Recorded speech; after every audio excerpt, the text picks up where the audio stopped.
Ya, jadi pembahasan kita kita punya soal yaitu kita di sini punya soal ya. Dia itu banyak apa output dari si kode si berikut. Jadi di sini kita breakdown satu-satu. Di sini kita di line satu kita ini line satu dan line 2 ini dia untuk em, load library-nya, lib library. Nah, baru di sini line 4 sampai line 8 ini kita punya struct. Jadi struct-nya itu namanya book dengan member dari si struct-nya itu ada pages. Jadi kalau kita breakdown, jadi nama si struct itu sama dengan book. Member sorry kok tulisannya jelek.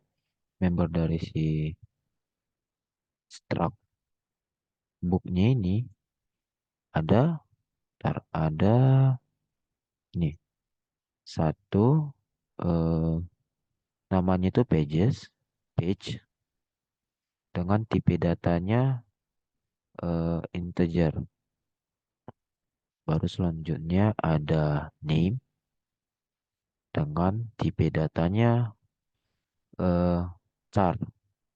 Di mana jumlah karakter dari si char ini dia itu 10. Baru kita lihat hmm, baru di sini kita lihat di line 8 ya. Dia nggak kayak soal yang sebelumnya kan. Dia itu ada titik koma. Berarti ini kondisi struktur struknya itu udah benar. Dah, berarti nggak ada masalah. Baru kita pergi ke si in main-nya. Jadi di sini definisikan struct book sebagai sebagai A. Jadi struct book ntar, jadi si struct book ini sama dengan A. Ini sama. Lalu di sini di bawahnya kita lihat di line 13 dia mendefinisikan karena kan ini si struct book kan sama dengan si A. Ini kita nggak pakai type def. Kalau kita pakai type def dia nanti kita harus bikin type def-nya dulu gitu. Nah, jadi karena A sudah mewakili si struct book, jadi kan di dalam struct booknya kita punya member namanya pages dan di name. Nah, jadi dia memanggil mesti member dari si struct book yaitu pages. Kita mau ngisi nilainya yaitu dengan cara kita panggil yang dia didefinisikan sebagai apa. Sini kita definisikan sebagai A. A titik. Nah, kita kita mau manggil membernya apa? Member pages atau member name. Nah, kalau berdasarkan soal, dia itu mau manggil membernya nama pages. Nah, page page kan dengan nilainya itu 10. Nah, lalu di sini ada str cpy kok nggak salah str copy. Sebentar. Nah, di sini kata dia betul rupanya ini eh, string copy. Jadi di sini parameternya ini fungsi si string copy ini dia parameternya itu yaitu nama si variabelnya dengan nilainya. Nah, jadi di sini str copy dia si struct book yang diwakili sebagai A kita itu memanggil member name name. Nah, isi dari si member name-nya ini apa? Kita mau bikin si B6. Hmm. Baru di sini kita print F. Nah, di sini di print F yang ini sebentar. Di print F yang ini kita dia itu punya format yaitu min pula. Persen S sama dengan persen D. Kenapa kita pakai persen S?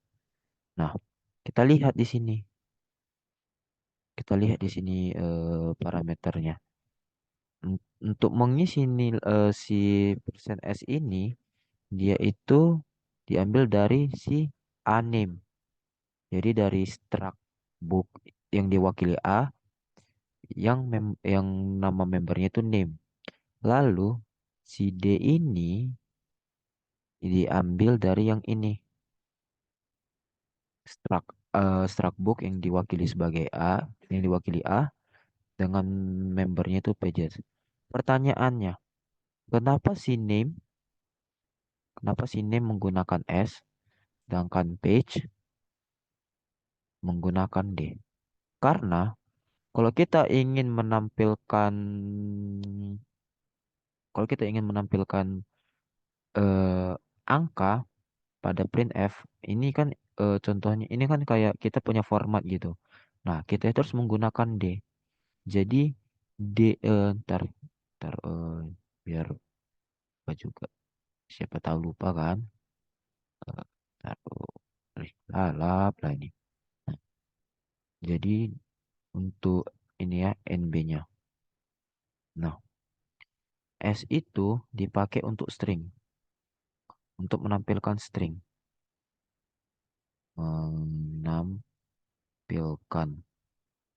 Nah, sedangkan D dia itu dipakai untuk menampilkan integer. Nah, kalau selain yang S sama D ini, contohnya lah Bang, ada yang bilangan desimal, dia pakai apa? Nah, dia tergantung. Kalau kita desimal ya kita pakai float, kita bisa pakai F. Nah, begitu. Nah, balik lagi ke soal. Nah, kalau berdasarkan soalnya, nah printf persen S sama dengan persen D. Jangan lupa titik petik duanya. A, name, koma, A, pages. Nah, berarti dia dia bakalan ngasilin apa? Kok kita lihat dari line 1, line 2, line 3, line 4, line 5, line 6 sampai line 8, ini nggak ada sama sekali permasalahan. Nah, kalau kita cek lagi di line 10, kita cek ada nggak permasalahan? Line 10 aman, line 11 aman, line 12 aman, 13 aman, 14 aman, 15 dan 16 aman. Mungkin ini karena terpotong, ini seharusnya di 17-nya itu dia ada penutup dari kurung kurawalnya ini dari 11. Nah, outputnya itu dia itu seharusnya menampilkan nilai dari si anim dan si pages. Nah, si anim tadi yang udah kita ini tadi apa? Nah, dia ini nilai si anim ini dipanggil dari sini. Nah, sedangkan ini dipanggil dari sini. Maka dia akan menampilkan si basic sama dengan 10. Inilah akan menjadi output output dari kode programnya. Nah, coba kita jalankan di dalam compiler. Wait. Ini. Nah, kita jalankan. Nah, bisa coba. Nah, kalau kita seandainya ganti yang di si basic ini jadi X gini. Nah, dia tetap akan menampilkan sesuai yang kita nilai dari si eh, member dari si struct book yang kita isikan value-nya. Begitu. Begitu dia.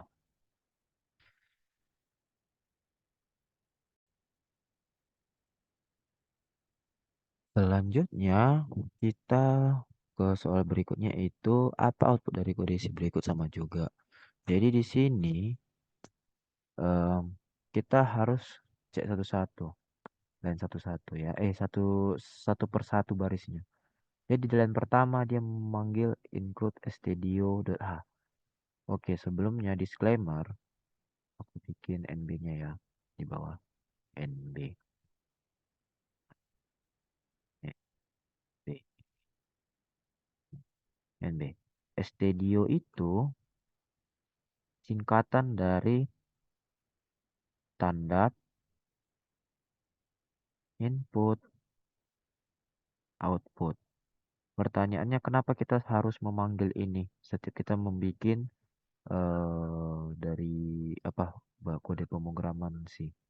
Karena kita harus memanggil ini karena di dalam library itu penting eh, ada fungsi untuk input dan outputnya untuk meminta data dari si user, masukan dari si user dan menampilkan hasil dari kode kita. Oke, balik lagi ke soal. Kita cek satu-satu breakdown. Nomor satu, gak ada permasalahan. Benar,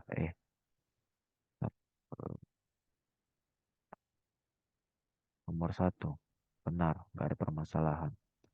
Nomor dua, blank, kosong. Nah, nomor tiga. Kalau merujuk ke soal yang sebelumnya, wait, mana ini?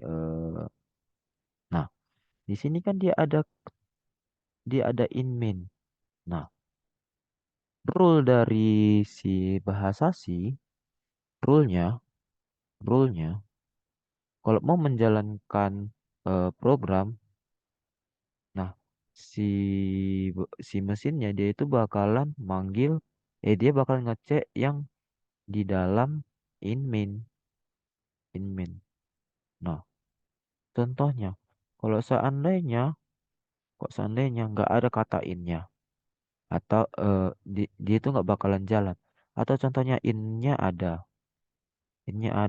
tapi nggak ada mainnya, dia nggak bakalan jalan juga. Nah, kalau seandainya si in dan mainnya ada, tapi kurang kurawalnya ini nggak ada, dia akan error. Sama juga kalau ininya dia yang penutupnya juga nggak ada, dia bakal error. Jadi inilah bagian paling krusialnya. Jadi tanpa kita mengecek tanpa kita mengecek line 4, bentar. Tanpa kita mengecek line 4, line 5, line 6, line 7, line 8, line 9 sampai line 10, kita udah tahu jawabannya. Karena di sini dia nggak ada tulisan innya. Nah, otomatis kok dijalankan dia pasti error. Maka jawabannya itu adalah C, compile error. Karena sampai sampai M jantan bertelur pun ini nggak bakalan bisa jalan. Begitu. Nah, selanjutnya, wait,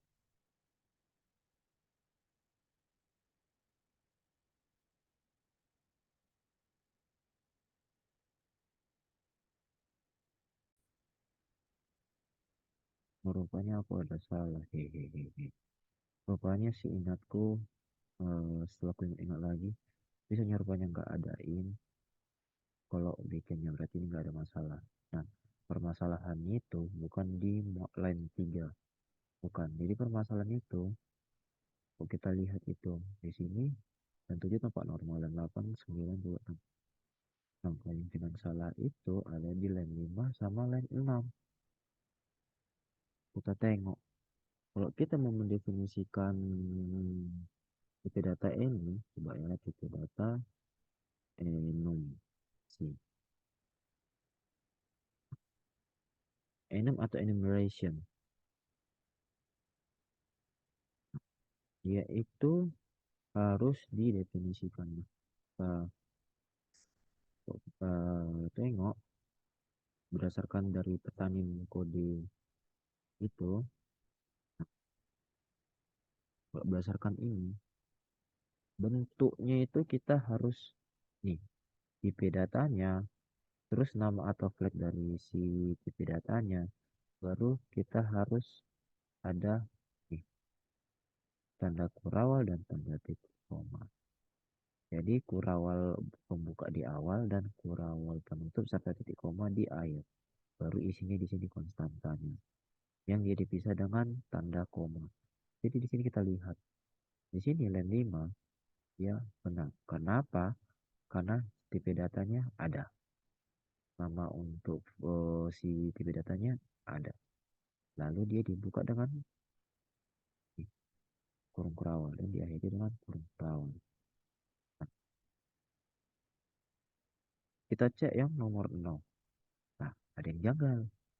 Tipe datanya ada, flagnya ada. Dia kurang, dia kurangnya ini. Dia tidak ada.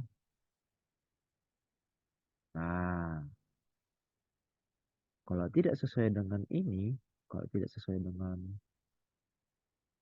bentuk yang ini, dia pasti akan error. Makanya jawabannya dia akan compile error. Nah, disclaimer tadi itu salah. Hehehe. Oke, kita ke soal selanjutnya. Selanjutnya, kita ke soal yang ini. Output dari kode ini apa? Nah, kita breakdown. Jangan lupa, sebelum kita mau melihat output dari kode, kita harus memastikan bahwa line per line itu benar. Nah, di sini nggak ada masalah. Ini juga nggak ada masalah. Nggak ada masalah. Masih pas semua, oke. Kita masuk ke breakdown si eh, soal line per line. eh Dia bakal menghasilkan apa gitu. Nah, di sini kita punya 6 color. Nah, datanya yang IP data uh, atau enumeration. Namanya namanya color. Isi darinya isinya itu ada blue, red, and yellow. Kita cek di sini. 6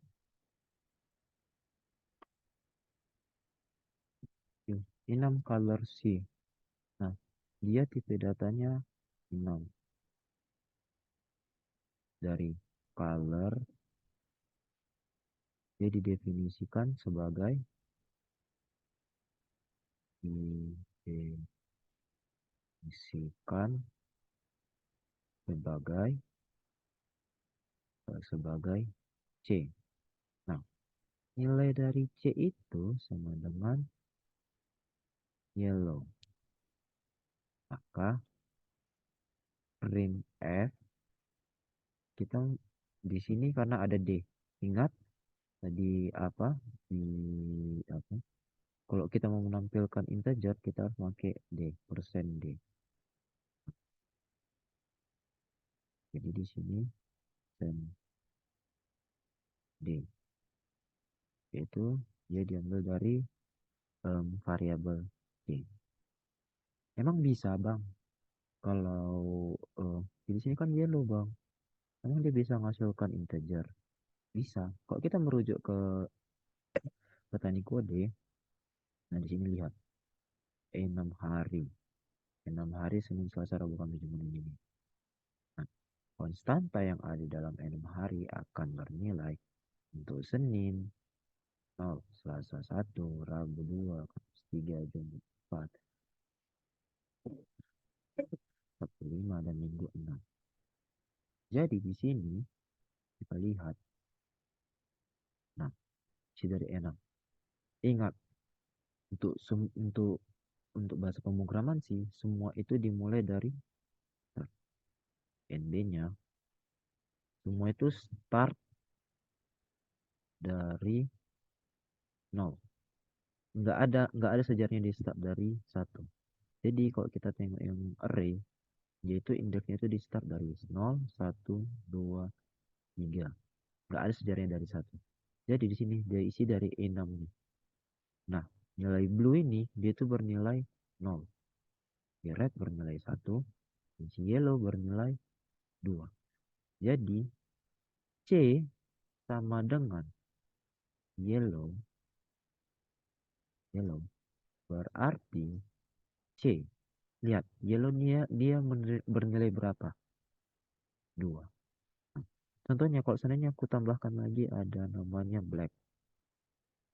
Kira-kira dia bakalan bernilai berapa? Ya, 3.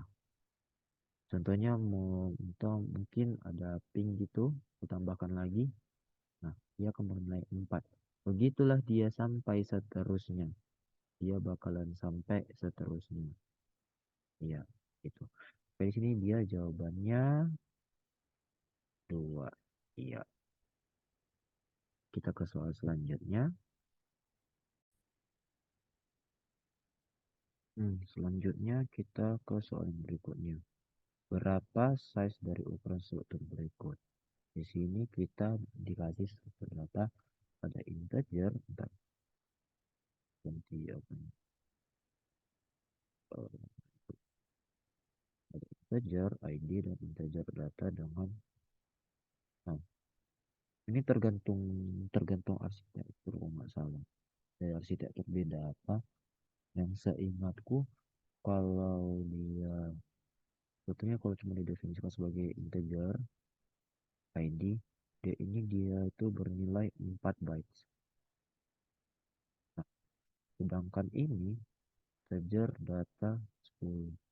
Yang berarti dia itu 4 dikali kali 10. Berarti 4 bytes dikali 10. Dia itu hasilnya 40 kan.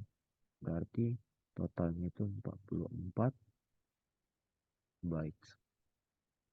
Jawabannya itu ini. Nah, cuman kita cara nyarinya itu kita bisa pakai nih. Kita pakai sini eh, pakai size of, iya, set size of S. Karena di sini kita definisikan struct sampel S sebagai S, ya, size of-nya ini kita definisikan sebagai E. Dia untuk menentukannya pakai Z. Kita jamkan di kode ini langsung. Kok seandainya float,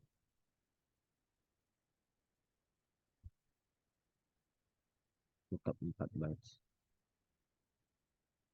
Seingatku itu sisanya ini pun kurang kurang apa juga dia. Tapi yang seingatku kok dia cuman kayak gini tuh dia itu 4 bytes. Tapi kalau ada ini berarti jumlah dia persatuannya dikalikan sama ini. Maka hasilnya 4 kali 10 dia 4 bytes. Baru ditotalkan 4 bytes tambah 40 bytes. Dan hasilnya adalah 64 bytes. Begitu.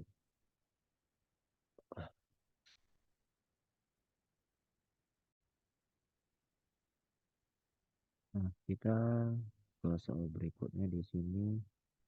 Tadi kan sebelumnya kita, nah, ini tipe datanya sama. Nah, kalau dia beda gimana, Bang? Sama aja. Tadi di sini kan kok integer satu biji, nggak ada dia apa kan, nggak ada definisikan ininya, maka dia 4 nilai batchnya kan berarti sini dia 4. Tapi sini kan ada 10-nya. Berarti dia dikali 10. Maka hasilnya 40 bytes. Baru sini. Bang, ini ada sesuatu bang. Ada tamu nggak diundang. Ada Carpe. Ini nilainya berapa bang? Nah, untuk melihatnya, kita bisa coba-coba. Sebenarnya lebih ke eksplorasi lagi ya. Ini kita harus coba-coba. Tapi sebenarnya nggak usah dicoba-coba juga sih. Karena dia, seingatku, dia itu ada namanya ini tabel. Jadi ini tipe data jenisnya. Bisa dilihat di sini. Dia ada berapa byte gitu. Ini ada biasanya. Ini harus dihafal juga sih. Umumnya harus dihafal. Jadi gini, banyak tipe byte yang dialokasikan untuk suatu tipe data. Jadi bytes itu menyatakan bahwa alokasi dari si memorinya. Untuk char dia di memori dia dialokasikan sebagai 1 byte. integer sebagai dia 4 byte. Kalau dia short dia ada 2 byte. Long dia ada 4 byte. Unsigned integer itu ada 4 byte. Boolean itu ada 1 byte. Float ada 4 byte. Double sendiri ada 8 byte dan long double ada 10 byte. Gitu. Ini kok pas aja.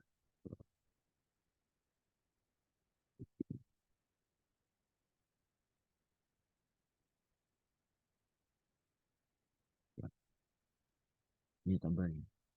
Berdasarkan ini kita lihat integer tadi berapa? 4 byte. Nah, 4 kali 10 berarti 40 bytes. Kita cari. Cari itu dia berapa byte alokasinya di memory. 1. Jadi dia bernilai 1 byte. Maka totalnya 40 ditambah 1 dengan 41 bytes. Jadi sekitar seginilah yang dialokasikan pada memori. Jawabannya C.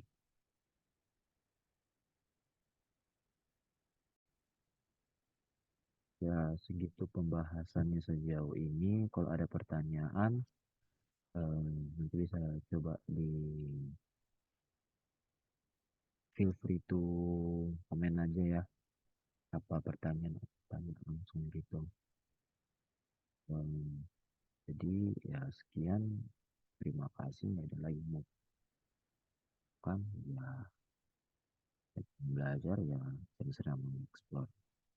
Oke, ciao.